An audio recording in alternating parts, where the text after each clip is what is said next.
अस्सलाम वालेकुम mothers. 6 month baby food recipe, rice and moong dal cereal recipe. How to make rice and moong dal cereal, how to make rice cereal, how to make moong dal cereal. ये है हमारी आज की video का topic. अगर आप हमारे चैनल में पहली बार आए हैं तो मदर डायरी चैनल को सब्सक्राइब कर लीजिए, साथ में बेल आइकन प्रेस कर दें। वीडियो को लाइक करें, शेयर करें अपनी फैमिली में मौजूद जितनी भी मदर्स हैं उनके साथ। इस वीडियो में हम मूंग की दाल और चावल का सीरियल बनाना सीखेंगे। ये सीरियल आप अलग अलग भी बेबी को खिला सकती हैं। मूंग की दाल का अलग से खिला सकती हैं, राइस का अलग से खिला सकती हैं, और आप मूंग और राइस को मिक्स करके भी आप ये सीरियल खिला सकती हैं। इसके बहुत सारे बेनिफिट्स हैं, क्योंकि आपका बेबी अगर 6 मंथ से ज़्यादा का हो गया है तो वो सेमी सॉलिड फूड स्टार्ट कर सकता है। हमने बहुत सारी रेसिपी ऑलरेडी शेयर की हुई हैं, वो भी देख सकती हैं आप। बहुत आसान सी रेसिपी है इस चीज़ की, लेकिन इन चीज़ों को बना के ना सिर्फ आप साफ़ सुथरा घर का खाना बच्चे को खिलाती हैं, इसके अलावा ये बहुत ज़्यादा चीप पड़ती हैं। डेली के आप बाज़ारी प्रोडक्ट अगर आप अफोर्ड नहीं कर सकती तो आप घर में ही बना हुआ साफ़ सुथरा सा खाना बच्चे को खिलाइए। ये बहुत सस्ता होता है, आसानी से बन सकता है, इसको आप स्टोर भी कर सकती हैं।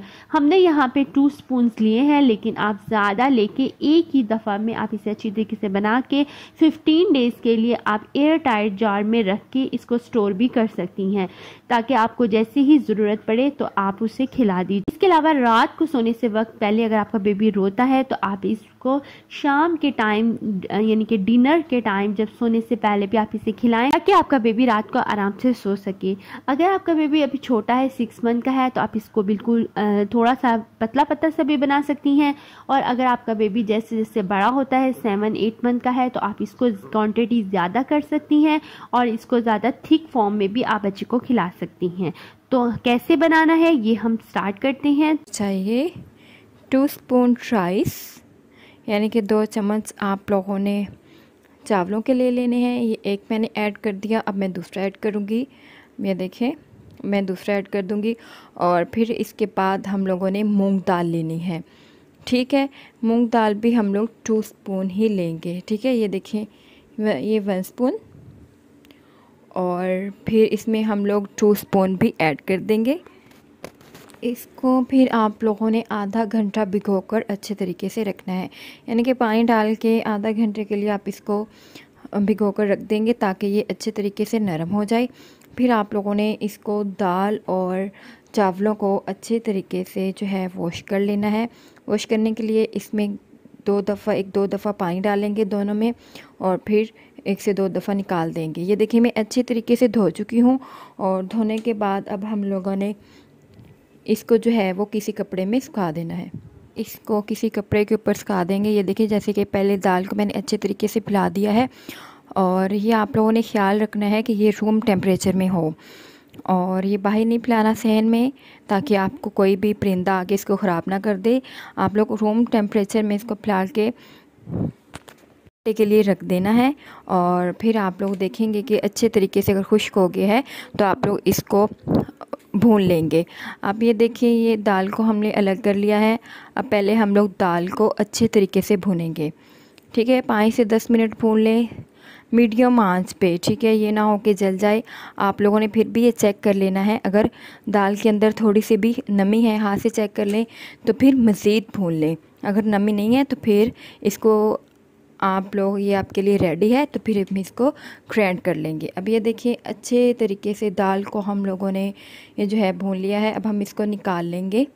ये देखिए, मैं निकाल रही हूँ ऐसे ही, और फिर ये देखिए इसकी ऐसी शक्ल हो जाएगी। फिर हम लोगों ने चावलों को जो है इसी तरीके से भूनना है, ठीक है। मीडियम आंच पे रख के फ्राई पैन में हम लोगों ने चावलों को अच्छे तरीके से भून लेना है। इतना भूनना है कि इसको भी आपने दाल की तरह ही चेक करना है। अगर आपको चावलों के अंदर हाथ से आप देखें कि अगर नमी फ़ील हो रही है, तो इसका मतलब है कि इसको मज़ीद ज़रूरत है भूनने की। अगर नहीं हो रही तो ये देखिए, मतलब चावल अच्छे तरीके से हो चुके हैं। अब हम चावलों को निकाल लेंगे, और ये देखिए चावलों को जो अच्छे तरीके से ये भुनने के बाद इस तरीके से हो चुकी है, इनको जलाना भी नहीं है। ये देखिए पहले हम लोगों ने दाल को लेके अच्छे तरीके से जो है वो ग्राइंडर कर लेना है, यानी कि अच्छे तरीके से ग्राइंड करना है। जब ग्राइंड कर रहे हो तो देखेंगे कि हमें इस पर काफ़ी टाइम लगेगा। देखें कुछ टाइम के बाद हमने देखा है तो दाल ये अच्छे तरीके से नहीं हुई है, तो हम लोगों ने इसको इस तरीके से इसका पेस्ट बना लेना है, बहुत ही अच्छे तरीके से करनी है। और फिर ये देखिए चावल डाल के हम इसका पेस्ट बना लेंगे, ठीक है। मतलब कि इसको अच्छी तरीके से आप लोगों ने पीसना है। दरमियान में चेक भी कर लें, जहाँ पे आप लोगों को ना लगे कि ये नहीं हुआ अच्छी तरीके से, तो आप लोगों ने अगेन करना है। ये देखिए ये मैंने इसका पाउडर बना लिया है, जैसे पाउडर होता है वैसे इसको बनाना है। बहुत ही अच्छे तरीके से इसका जो है पाउडर आप लोगों ने तैयार कर लेना है इसी तरीके से। ये देखें अब हम सीरियल तैयार करेंगे। सीरियल के लिए हमें चाहिए 1 टीस्पून दाल का, और फिर हम इसमें गर्म पानी ऐड करेंगे। इसके बाद ये देखिए इसका इस तरीके से बनाना है। अगर आप लोगों को और मज़ीद पतला चाहिए तो मज़ीद पतला कर लें। और ये देखिए फिर हम इसका चावलों का चाहिए। ये देखें चावलों का बनाने के लिए हमें 1 टीस्पून राइस का पाउडर, जिस तरह हमने ग्राइंड करके बनाया था वैसे ले लेना है। उसके अंदर पानी गर्म ऐड कर देंगे। आप लोगों को ज़्यादा पतला बनाना है, क्योंकि ये 6 माह के लिए ही ज़्यादा पतला बनेगा। हम लोग इसको पतला कर लेंगे। अब ये देखिए अब हम लोगों ने चावलों का 1 चम्मच लिया है और 1 ही चम्मच हम लोगों ने दाल का ले लेना है। ये हम दोनों ने मिला के बनाना है। ये देखिए इसको अच्छे तरीके से हम लोगों ने मिक्स कर लेना है और ये हमारा रेडी हो जाएगा। अब हम इसके अंदर पानी ऐड कर देंगे। अगर आप लोग पानी ऐड करना चाहें पानी ऐड कर सकते हैं किसी भी जो है सीरियल में, और दूध ऐड करना चाहें तो दूध ऐड कर सकते हैं। अब ये देखिए बहुत ही जो है अच्छा जो तैयार हो चुका है। अगर आपके बच्चों को ये मीठा नहीं लग रहा तो आप जब पाउडर बनाते वक्त आप इसके अंदर किशमिश डाल सकती हैं मिठास लाने के लिए, और आपके बच्चे को मीठा नहीं लग रहा।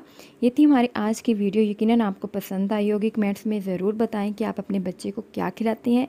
हमारे चैनल मदर डायरी को सब्सक्राइब कर लें और साथ ही बेल आइकन को प्रेस कर लें। वीडियो को लाइक करना ना भूलिएगा, और आपके आसपास और भी मदर्स हैं उनको भी शेयर करें ताकि वो भी इससे फ़ायदा हासिल कर सकें।